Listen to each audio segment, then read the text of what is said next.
어떠세요? 소래기가 그 열심히 밑바닥에서 운동하고 있는데요. 네. 정권 교체나 또 정권 심판에 대한 인식은 상당히 많이 느껴집니다. 예. 그런데 아직은 뭐 이게 조직적으로 선거에 실제로 연결될 수 있을 때까지는 저는 당에서 특히 당 중앙에서 훨씬 더 많은 노력이 필요하다고 보고요.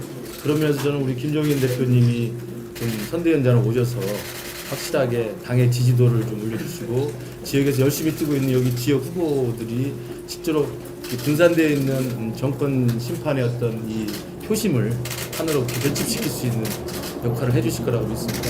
그래서 특히 이제 어제 정식으로 데뷔하셔가지고 이 코로나에 대한 이 비상경제 대책을 말씀해 주신 게 전적으로 국민 입장에서 공감하고요. 아까도 여기 뭐 김 후보도 이야기하고 배 후보도 이야기했습니다만 못 살겠다 갈아보자. 이 구호로 저희들 다 아마 캐치프레이즈 바꿔야 될 것 같습니다. 아니 그러니까 네. 뭐 못 살겠다 이 갈아보자는 부분은 저희 1956년 네, 네. 대통령 선거 때 그 신익기 후보가 뭐 이 얘기를 해가지고 아주 엄청난 선풍을 일으켰던 그런 상황인데 지금 못 살겠다 갈아보자는 구호가 지금 시대에 맞는지 안 맞는지 모르나 일반적으로 밖에서 얘기하는 사람들이 그런 같은 얘기 갖다 하고 있기 때문에 내가 어저께 그 얘기를 했는데 지금 사실은 그거보다도 더 심하게 무슨 코로나로 죽으나 굶어 죽으나 뭐 막 똑같다는 이런 소위 그 비장한 얘기들이 돌고 있기 때문에 지금 우리 상황에서 이렇게 전체적으로 볼 것 같으면 그동안에 뭐 솔직하게 얘기를 해서 통합당이 이 통합을 하기는 했지만 그 전에 그 소위 국민들의 바람에 미쳐 제대로 미치지 못하는 짓을 했기 때문에 뭐 여당에 대한 지지도도 지금 높을 수가 없지만 또 그걸 받을 수 있는 야당의 지지도는 거기 했기 때문에 그래서 지금 사실은 지금 선거 시기로 놓고 볼 것 같으면 부동층이라는 것이 굉장히 줄어들었어야 되는데 지금 이번 선거는 기이하게 부동층이 지금 출치하고 있는 그런 상황이에요.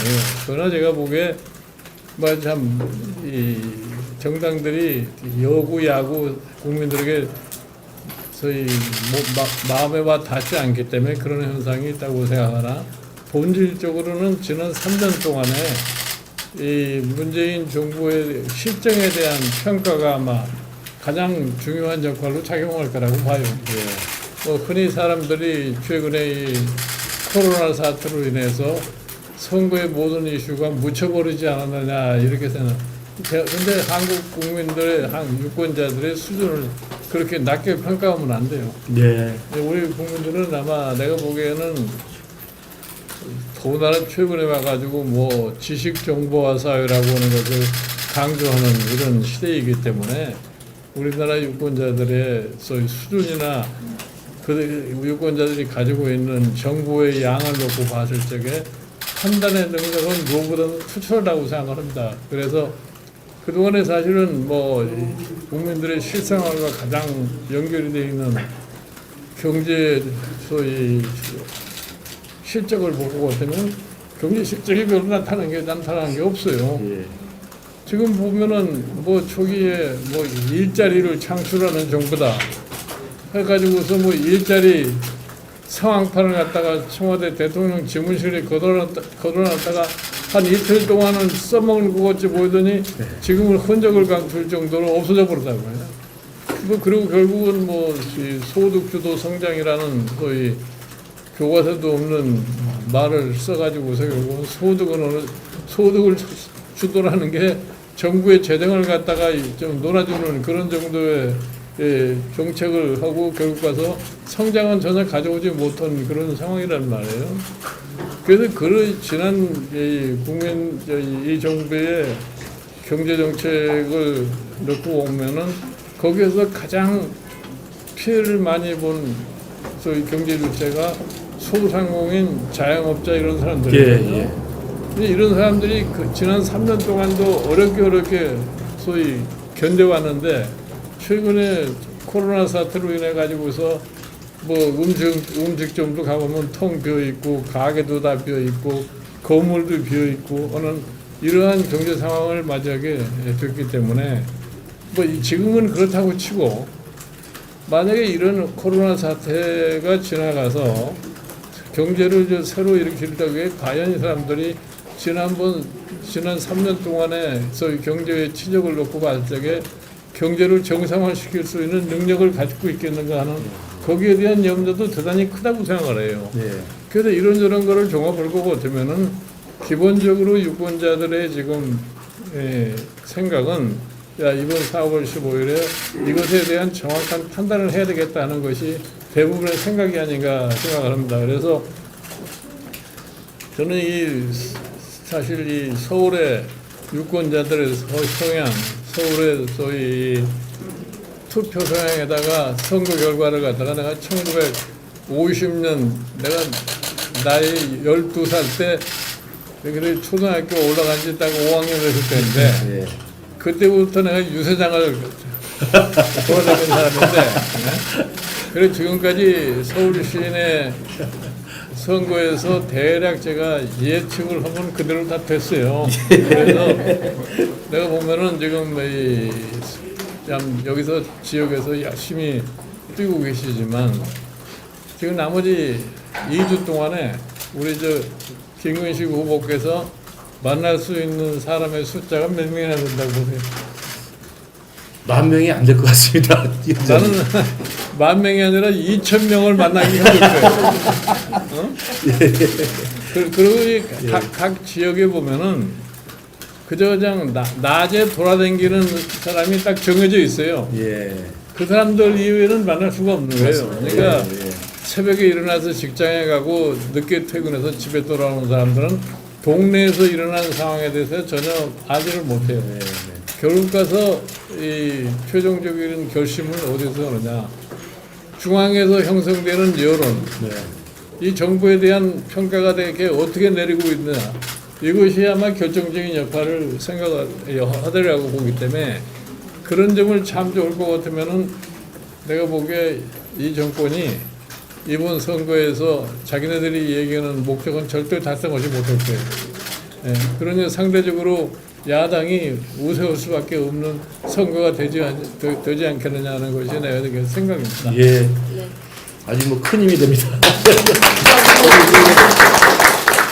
가불 후보도 한 말씀 네네. 가도록 하겠습니다. 안녕하세요. 예, 예. 갑자기 노무현 정부 때부터 어떤 경제 구조의 근간에 대해서 더 토대를 다 닦으셨고 했기 때문에 이번 문재인 정부의 어떤 경제 정책이나 또 저희 지역에서 요새 가장 이슈가 되고 있는 건 바로 부동산 정책입니다. 제가 지금 말씀드리는 것은 문재인 정부가 부동산 정책을 19번 발표하면서 계속해서 이제 수요를 억제시키는 그런 정책이 부작용을 낳았다. 여기에 대해서 브레이크를 걸 수 있는 것은 지금 현재는 미래통합당과 미래통합당의 후보들 뿐이다라고 이야기하는데 저희 지역의 의원께서 나 혼자서 혹은 우리 강남권의 어떤 의원들과 우리끼리는 할 수 있다라고 지금 주장을 하고 계셔요. 그래서 거기에 대해서 제가 집권 여당이 추진하는 이러한 정책을 특정한 몇몇의 후보 혹은 의원들이 방향을 바꿀 수 있느냐라는 의문을 던졌더니 굉장히 또 반발을 하시거든요. 어떻게 좀 생각하시는지 말씀을 좀 부탁드리겠습니다. 앵커처럼 질문하시니까 위원장님께서 그러니까 지금 이 부동산 문제를 가지고서 이 정권이 굉장히 씨름을 많이 했는데 아직까지도 성과를 거두지 못했어요. 그런데 그러니까 이 부동산 지금 아파트값 상승 이러한 문제라고 하는 것은 지금 정부가 그런 식으로 해결을 해가지고 해결이 되지가 않습니다. 본질적으로 지금 해결한다는 것이 밤낮 세금이나 올리고 등등 해야 되는데 그 세금을 이렇게 함부로 이렇게 무슨 부동산 투기 억제에 아무리 동원해봐야 부동산 투기가 궁극적으로 잡혀지지가 않아요. 아마 여러분들 기억하실지 모르지만 1990년도에 제가 아마 부동산에 아주 가장 철퇴를 내리는 정책을 한 적이 있어요. 그때도 내가 늘 하는 얘기 그래요. 부동산이 올라가면은 그 기껏 내려온다는 것이 뭐냐? 세무서 동원해 가지고서 자금 출처 조사하고 또 그다음에 이 소위 말하는 종부세니 뭐니 이런 세금 올리고 그렇다고 해서 지금까지 부동산 값이 잡혀본 적이 없어요. 부동산 값을 아주 근원적으로 해결하려면 무엇이 부동산을 올리는 것에 대한 주요 요인인가를 알아야 되는데 그거를 가만 놔두고서 자꾸 결과만 가지고 따져봐야 부동산을 잡지를 못합니다. 더군다나 최근에 와가지고서 금리가 거의 0%, 제로 가까운 금리로 내려가고 있는데 사람의 심리가 내가 돈을 내서 들여서 저희 부동산을 사서 금리보다 이익이 많다고 그러면 세금을 내더라도 부동산을 살 수밖에 없는 것이 사람의 심리예요. 그러니까 그런 식의 지금 지금 정부가 추진하고 있는 이런 부동산 대책을 가지고는 절대로 부동산 값을 잡을 수 없다는 것이 결론이에요. 네, 몇몇의 이제 의원과 후보들이 핀셋으로 우리 지역만 바꿀 수 있다 이렇게 지금 공약을 하는 거. 그건 말장 거짓말 공약을 이길 수밖에 없는 거죠. 솔직하지 못하는 거는. 예. 아유. 우리 검사님은 처음으로 정치에 출발하셨는데 어떤 느껴보는 기분이 지금은 뭐 제가 잘하고 있는 건지 어떤 건지도 모르고 그냥 뭐 아무것도 모르는 상태에서 그냥 뛰고 있습니다. 근데 다행히 송파 주민들이 되게 따뜻하게 이렇게 반겨주시는 것 같습니다. 제가 이제 뭐 존경하는 위원장님한테 뭐 한 가지 뭐 부탁 좀 드리고 싶고 당부 드리고 싶으신 말씀 좀 드리고 싶은 건 그겁니다. 지금 가서 보면 진짜 못 살겠다는 정말 다 공감을 하고 있습니다.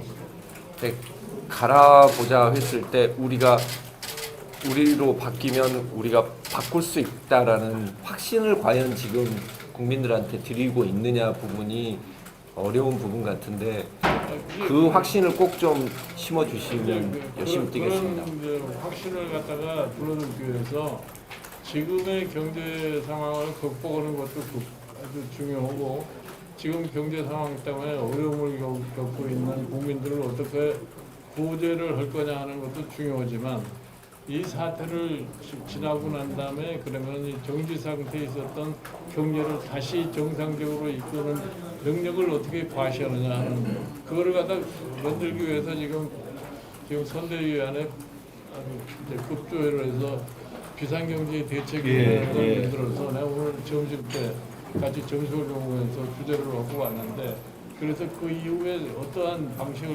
방식으로 막 경제를 갖다 이끌어 갈 것이냐 하는 것에 대해서 나름대로의 방안을 갖다 만들어낼 겁니다. 예, 감사합니다. 그러니까 사실은 그 문재인 정권이 처음에 코로나로 뭐 방역 실패했다고 엄청나게 이제 야당한테 유리한 조건이라고 했습니다만 최근 지나면 또 자화자찬을 하면서 코로나 대응을 잘했다고 또 역으로 좀 자기 스스로를 좀 과시하고 있는 것 같습니다. 그러나 이제 제가 여기 가불병 다 그렇습니다만 이 선대위원장님 오셨기 때문에 이제는 코로나 대응에 대한 뭐 논란 여부가 아니고 코로나 위기 이후의 경제적 실정과 총체적 위기에 대해서는 우리 김종인 선대위원장님이 가장 확실하게 또 객관적으로 합리적으로 비판도 하시고 대안도 내시고 그 안을 또 가지고 계시기 때문에 저는 우리 당이 중앙선대위 차원에서 코로나 위기 대응은 대응대로 또 우리가 비판할 걸 하고 그러나 코로나 대응 이후에 한국 경제의 총체적 위기와 이 성장 동력의 상실과 그다음에 이 총체적 난국 이후에 어떻게 다시 재생할 것인지에 대해서는 미래통합당의 우리 김종인 선대위원장님께서 합리적인 대안과 비판과 이 문제 제기를 해주시고 있을 거라고 생각해요. 어제 아마 그게 처음 나온 그 종합 대책이라고 생각합니다. 최근에 무슨 코로나 대처를 잘했다고 정부가 무슨 홍보를 하는 얘기를 하는데 이거는 홍보의 대상이 되지 않아요. 초기에 우한 그 코로나 사태가 발생했을 적에 우리가 중국 사람들 우리나라 오는 거 금지를 안 했기 때문에 사실은 국내 코로나 문제라는 것이 더 심각하게 됐는데 이게 그나마 이 정도까지 그래도 수습이 될 수 있었던 건 다른 게 아니에요. 우리나라의 의료 체제가 확립이 돼 있기 때문에 그게 가능했던 겁니다. 지금 의사들, 간호사들, 의료 종사자들이 헌신적인 노력을 했고 그러니까 초기에 정부의 대응이 잘못됐지만 그 사람들의 노력에 의해서 초기서부터 제대로 이제 작동을 갖다 했고 우리나라의 이 방역 체제라고 하는 것도 지난번에 우리가 메르스 사태를 겪으면서 우리나라의 방역 체제라는 것이 완벽하게 이루어졌어요. 그것이 작동을 한 겁니다. 게다가 이제 우리나라가 뭐 제가 그걸 내 스스로 만든 사람이지만 77년서부터 우리나라의 근로자 의료보험부터 시작을 해서 우리가 89년도 내가 보건사회부 장관 시절에 우리나라 의료보험 체제를 갖다가 전 국민으로 확대하는 그것이 바탕이 됐기 때문에 누구나 다 병원에 자유자재로 갈 수 있는 그러한 우리 의료 체제를 가져서 그것이 작동하는 거예요. 그리고 정부는 당연히 이런 사태가 벌어질 것 같으면은 해야 할 일을 했기 때문에 네. 특별히 무슨 자랑할 것도 없고 뭐 그런 것이 지금 현재 상황이에요. 근데 그것도 다른 건 자랑할 게 없으니까 그저 그걸 가지고서 뭐 홍보를 하려고 하는 것 같은 지금 그 모습을 갖다 보이고 있는 겁니다. 그게 시중에서는 이제 한 말씀 더 드리면 전투에서 간단히 이길 수 있는 문제를 다 방역에 실패하고 말씀하신 것처럼 그 중국 초기에 대응 실패하고 하면서 전쟁을 크게 치르고 많은 사람이 피투성이 된 다음에 이겼다고 지금 자화자찬하거든요. 그러니까 우리나라 네. 의사들의 지금 네. 오늘도 뭐 의사들의 10명 중에 7명은 맞습니다. 이런 예. 해외에서 들어오는 사람들 차단을 못했기 때문에 이 코로나 사태가 지속적으로 지금까지도 번지고 있다고 생각하는 거예요. 그리고 여러분들이 한 가지 우리가 분명하게 알아야 할 거는 이 코로나 사태가 옛날처럼 뭐 메르스 사태처럼 한두 달 사이에 끝나는 그러한 질병이 아니기 때문에 이걸 우리가 어떻게 지연을 시키면서 그 사이에 새로운 소위 백신을 갖다 개발을 해가지고서 치료를 할 수 있는 일이 생길 때까지는 상당 기간 갈 수 있다고 전제를 해야 됩니다. 그렇기 때문에 소위 저소득 계층에 대한 생활 대책도 일시적으로 돈 몇 푼 줘가지고서 해결될 수 있는 것이 아니라 이게 지속적으로 어떻게 끌고 갈 것인가 하는 이런 것까지 전반적으로 고려하지 않으면은 소기의 효과가 나올 수가 없습니다. 네, 좀 제가 덧붙이자면은 코로나는 뭐 우리의 선진 의료 체계가 확립된 덕도 있지만 사실은 저희가 지금 방송 때문에 저희는 마스크를 벗고 있는데 다 쓰고 계시잖아요. 그래서 굉장히 우리 국민의 민도가 높고 이 코로나 대응에 침착하게 잘 대처해주고 계시다.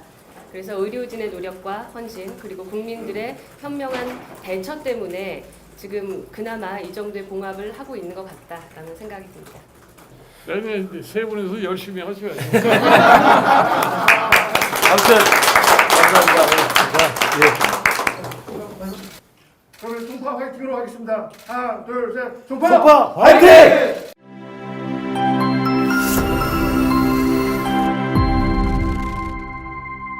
어른 소리